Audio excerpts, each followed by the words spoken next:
Hey everybody, Steve G here for another Chef Knives to Go quick look product review. And what we have this time is the Hatsukokoro Silver 3 or Ginsan Damascus Bunka 180mm knife.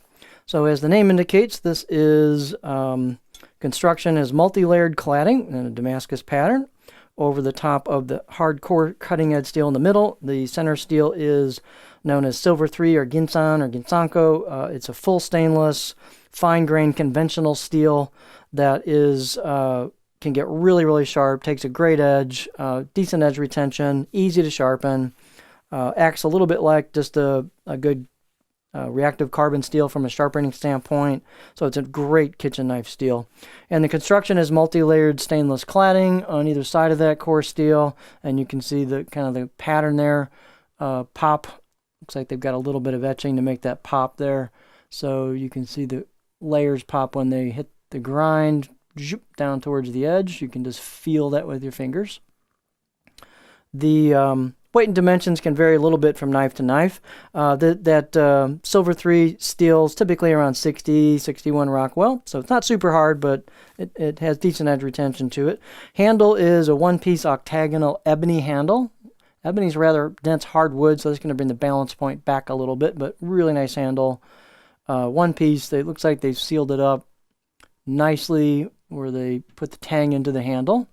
Now the balance point is going to be a little further back because it's not a big blade, it's not super thick, and you can see the balance point's kind of back a little further here. So balance point is right about where the handle and the choil meet, or I should say the neck of the knife blade meets. Let's look at the knife from a beauty shot perspective here. I took a magnifying glass. Sometimes it's a little hard to tell, but I've got a little bit of a magnifier, and I looked at the kanji. It looks to me like it's hand engraved. It's really pretty done, nicely done. And you can see that's on the right side of the blade. And then here's the left side of the blade.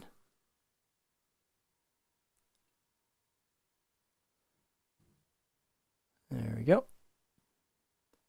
So every knife's going to be a little bit different. So this is all the cladding here, and the layers. There's your core steel right there. In terms of dimensions, these can vary a little bit from knife to knife. This particular one is 175 millimeters from tipped edge, or 6.9 inches, and it's about 312 millimeters overall, or 12.3 inches. Not a particularly thick blade, but it's got a fair amount of stiffness to it. I got about 2 millimeters thick, pretty much all the way down. You hit that corner there, or the corner towards the tip, and it thins out very nicely towards the tip. It's really thin at the tip. And also it's nice and thin at the edge. So the performance on this should be very good. But it's got a fair amount of stiffness to it. Should have decent food separation as well. Height about 46.7 at the back of the heel on this one. And that's plenty of height for a pinch grip there for your fingers. They've got a really nice fit and finish on this, excellent fit and finish. They've rounded the spine a little bit and polished it quite a bit. They've polished and rounded the choil a little bit, so it's nice and smooth. Out of the box edge, I'm going to give it 6 or 7 out of 10 on my scale, nice and sharp out of the box. So we got a nice spot there. It's not a long length there where the curve is, but you can get your finger in there for a pinch grip nicely. The balance point, as we talked about, it's going to be a little handle heavy on a pinch grip. So again, the ebony is really nice, but it's a little bit of a heavy wood. So here is our edge profile for this guy.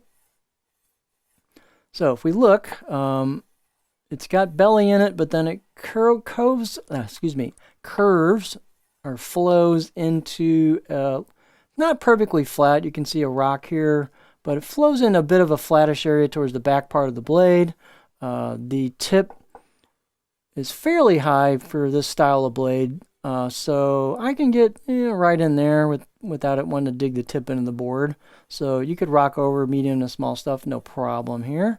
And definitely maybe chop a little bit towards the back. So I'd say fairly flexible profile for the length of this blade. So if you're looking for something with a lot of character to it, hand engraved kanji, Really good fit and finish, nice and sharp out of the box, should have excellent performance. This is the Hatsukokoro Silver 3 Damascus Bunka 180mm knife from Chef Knives To Go.